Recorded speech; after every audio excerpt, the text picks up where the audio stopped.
Hey guys, Brad from simpleguitar.com here, and welcome to another video.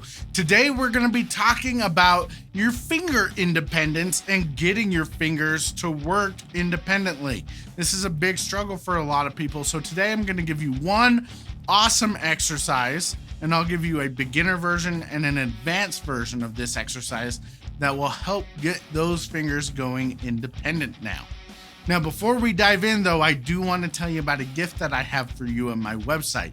If you go to simpleguitar.com/top10, there you can pick up the guide, the top 10 things to learn on guitar first. It's 10 things I teach to beginners all the time. They're a ton of fun. Most people, when they started out playing guitar, I know I did, is I started out with just open chords and learning open chords first thing. And the more that I play and the more that I teach, the more that I think that's actually a lot harder way to get people to play guitar. And so in this guide, I put some things that I like to teach beginners before I even get them to open chords. For example, my favorite thing to do is to teach drop D power chords. Yep, an alternate tuning, playing power chords, and I get students playing real songs with those. So that is in that guide, how to do that. And so go to simpleguitar.com/top10. So go to simpleguitar.com/top10. Get that guide for free. Have fun with it. It's my gift to you, my way of saying thank you for watching the video today. Now let's dive in and get your fingers working independently. What I'm going to do is I'm going to zoom in on my fretting hand so that you can see this. You're not going to need your picking hand at all. So another benefit to this is if you injure your right hand and you can't play like that, you can work on this and work on your finger independence all the time. So let's zoom in and take a look at this exercise. So let's start with the easier version of this exercise. What I'm going to do is I'm going to start by putting one finger per fret on my third string. So I'm going to start with my first finger on the 5th fret, my second finger on the 6th fret, my third finger on the 7th fret, and my pinky on the 8th fret. Now your hand position is going to be important for this. Notice my thumb is behind the neck here. Okay, and my fingers are not at an angle like this. Now, there's a lot of times that I play like this, but for this exercise, you want your fingers to be parallel to the frets, and you will see why in just a sec, because what we're going to do for the easy version of this is we are going to take one finger at a time, and we are going to touch the 6th string with it, and then we're going to touch the 1st string with it, and then we're going to go back and forth. 6th string, 1st string, 6th string, 1st string. So right now I'm doing this with my first finger and I'm pressing down lightly on my 3rd string. I'm using that as a touch point for my other finger so that they don't move. Okay. Now, after you do this with your first finger for a little bit, you can put your first finger back on the 3rd string. Okay. And then we're going to cycle through and do this with your other fingers. So now I'm going to take my second finger and go 6th string, and then touch the 1st string, and then touch the 6th string, and the 1st string, and 6th string, 1st string. And you're just going back and forth and back and forth. Then I'm going to do my 3rd finger and go back to the 6th string, and then I'm going to go to the 1st string. This one is the one that most people have the most trouble with, is actually your 3rd finger, not your pinky. And this is my hardest one. The brain finger connection has to get really good with this one. Okay. So you do your 3rd finger and then you do your pinky, and you're going to find, like most of my students do, that doing your pinky is a whole lot easier than doing your ring finger without moving anything else. Okay. So that is it. I mean, that's really, really, really simple. That is the exercise. That's the easy version of the exercise. But if you spend a few minutes a day just going through like this, making sure you're not moving your other fingers, okay? And you're touching the 3rd string with your fingers, right? This is really, really, really good for you, especially for that 3rd finger. If your 3rd finger is having issues and not wanting to move independently, this will help break it of that, okay? Now, let's have some fun.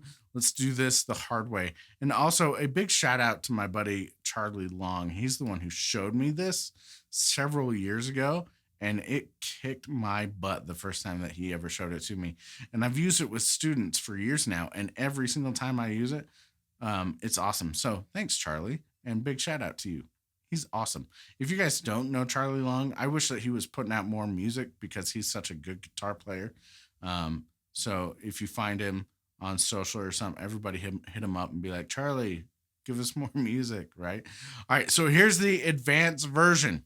The advanced version of this is going to be the exact same thing, except instead of your fingers resting down on the strings, you're going to hover them over the third string. And then you have to move your finger without moving the other fingers. See how hard it is?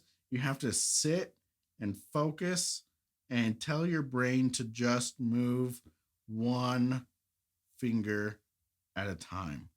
And it is a mind warp to do this, right? Because all your fingers will want to move.